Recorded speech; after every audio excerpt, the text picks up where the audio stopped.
critical, because I think we haven't mentioned it yet, but in these countries that are looking at banning the importation of trophies, they have a thriving hunting industry. The UK, Belgium, Finland, all of the European countries have a thriving hunting industry, whether it's birds or game. And, you know, we ask the question, but why is it okay for them and not okay for us? We don't dictate policies on them. Why should they dictate on us?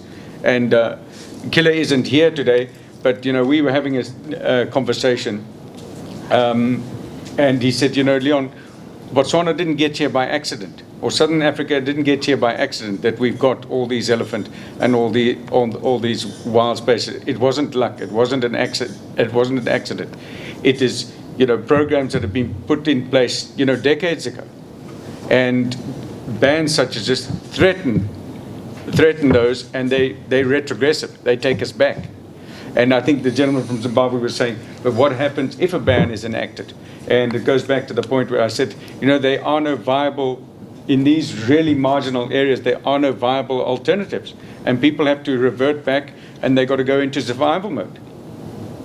You know, coming back to the employment issue, just an anecdote, you know, many of the people that work in the hunting industry are ex-poachers. They've been converted. So when you stop the hunting, they have to revert. And again, you know, people criticize poachers, but you'll do anything to feed your family and to stay alive. It's survival at the end of the day. Okay. Thanks. What I'll do, because this will be the last comment, because I've been signaled that time is not on our side. So I'll give Prof and then hand over back to Edward.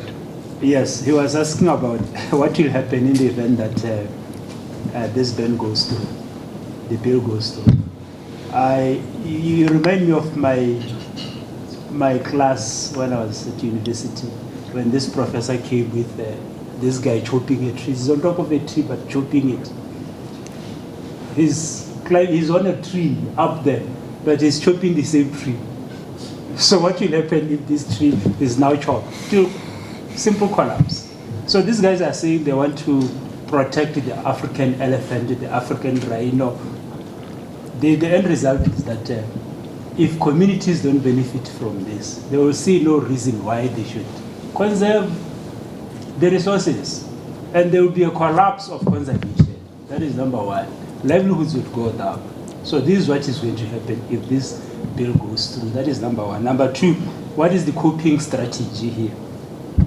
Coping strategy, we talked about it. Why don't we diversify the market? Look at other markets elsewhere. But like what Debbie was saying, 70% of the market is from the US, and then followed by the European Union. Maybe we should look for other markets to cope. Once everything is there, we need to come up with other markets and see where we can sell our products. Thank you very much.